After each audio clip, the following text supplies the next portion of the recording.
Kami berserah sepenuhnya ke dalam tangan-Mu Tuhan. Engkaulah kekuatan dalam kehidupan kami.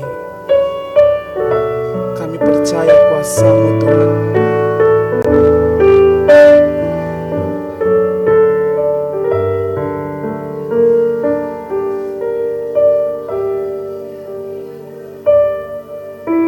Sungguh besar setiamu,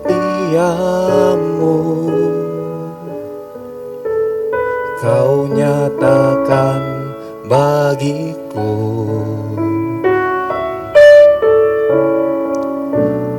Kau Bapa yang selalu mengerti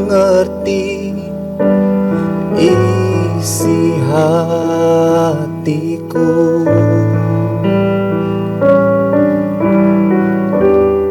Kemuliaan-Mu Kau janjikan, aku tetap percaya.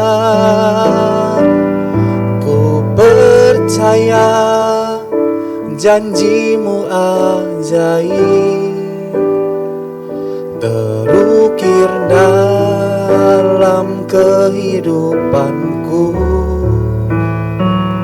Ku berserah di dalam kekuatan-Mu, ku percaya.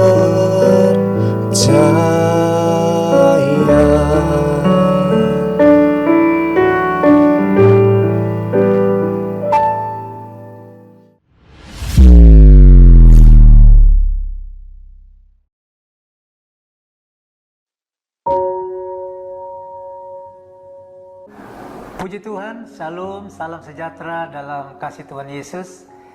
Jumpa lagi dalam acara Today Sermon kali ini.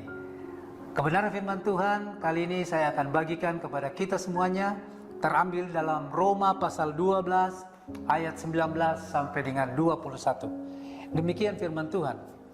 Saudara-saudaraku yang kekasih, janganlah kamu sendiri menuntut pembalasan, tetapi berilah tempat kepada murka Allah, sebab ada tertulis, pembalasan itu adalah hakku, akulah yang akan menuntut pembalasan, firman Tuhan.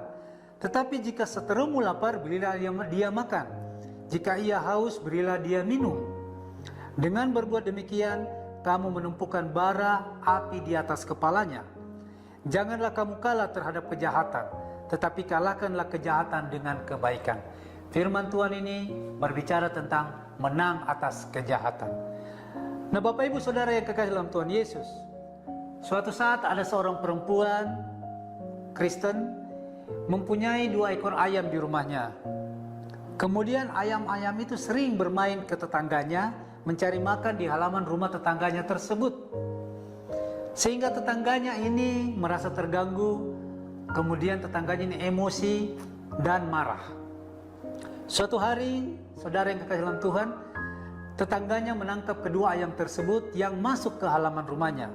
Kemudian ia mencekik batang leher dari ayam-ayam tersebut, lalu ia melemparkan kedua ayam tersebut yang sudah sekarat ke rumah tetangganya, pemilik ayam-ayam tersebut. Tetapi pemilik dari ayam tersebut tidak menjadi marah ketika dia melihat ayamnya sudah sekarat.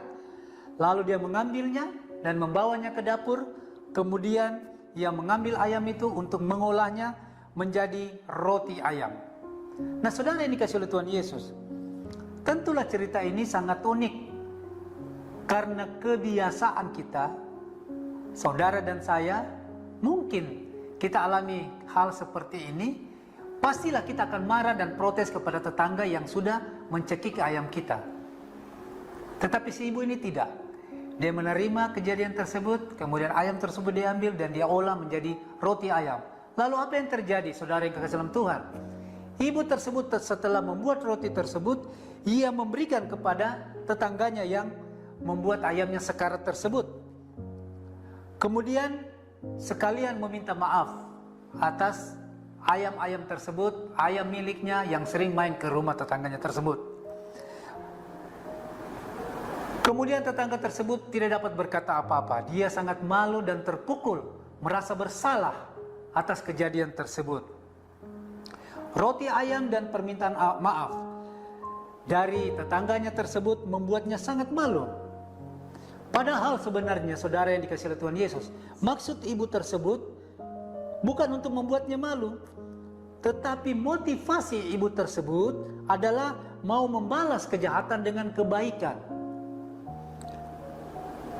untuk memperlihatkan kasih Kristus sebagai anak-anak Tuhan, sebagai seorang Kristen yang nyata kepada tetangganya tersebut.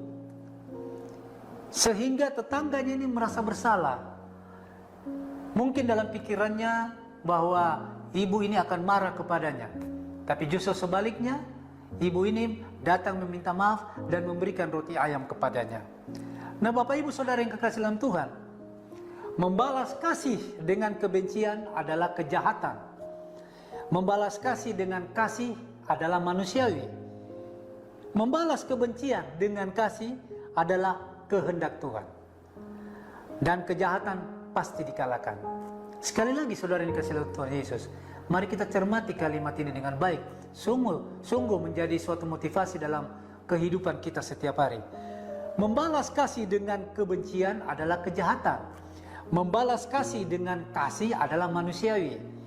Membalas kebencian dengan kasih adalah kehendak Tuhan. Dan kejahatan pasti dikalahkan. Nah, saudara yang diberkati oleh Tuhan Yesus, tetapi aku berkata kepadamu, kasihilah musuhmu dan berdoalah bagi mereka yang menganiaya kamu. Karena dengan demikian, kamu menjadi anak-anak Bapamu yang di sorga, yang menerbitkan matahari bagi orang yang jahat dan orang yang baik, dan menurunkan hujan bagi orang yang benar dan orang yang tidak benar. Apabila kamu mengasihi orang yang mengasihi kamu, apakah upahmu? Bukankah pemungut cukai juga berbuat demikian? Dan apabila kamu hanya apabila kamu hanya memberi salam kepada saudara-saudaramu saja, apakah lebihnya daripada perbuatan orang lain? Bukankah orang yang tidak mengenal Allah pun berbuat demikian? Karena itu haruslah kamu sempurna, sama seperti Bapamu yang di sorga adalah sempurna. Matius pasal 5 ayat 44 sampai 48. Inilah maksud saya, Bapak Ibu Saudara yang kasih Tuhan, menang atas kejahatan. Dua pelajaran berharga dari renungan firman Tuhan yang singkat ini. Yang pertama, miliki hati seperti si ibu pemilik ayam ini. Hati yang mengasihi, hati yang penuh dengan memaafkan. Yang kedua, jangan memiliki hati seperti tetangganya, yang memiliki hati yang benci, hati yang penuh dengan dendam, hati yang penuh dengan amarah. Dua hal ini merupakan hal yang kontradiktif, yang berlawanan, yang harus kita renungkan dalam kehidupan kita setiap hari. Sekali lagi saudara, miliki hati seperti si ibu yang memiliki ayam tersebut, yang memberikan maaf dan tidak mendendam. Amin. Tuhan Yesus memberkati kita semuanya. Mari kita satu dalam doa. Terima kasih Tuhan untuk kebenaran firman-Mu. Kami bersyukur bahwa Engkau selalu mengingatkan kami melalui kebenaran firman-Mu agar kami menjadi anak-anak-Mu yang setia dan taat, menjadi berkat bagi orang lain dimanapun kami pergi dan berada. Kami bukan hanya sebagai pendengar firman saja, tapi kami sebagai pelaku firman yang hidup, yang berkenan di hadapan hadirat-Mu. Terima kasih Tuhan, kiranya firman-Mu menguatkan kami semuanya. Berkati kami umat-Mu, berkati semua pendengar acara Today Sermon dimanapun mereka berada. Segala pujian, hormat, kemuliaan, keagungan hanya bagimu. Di dalam nama Tuhan Yesus kami sudah berdoa mengucap syukur. Haleluya, amin.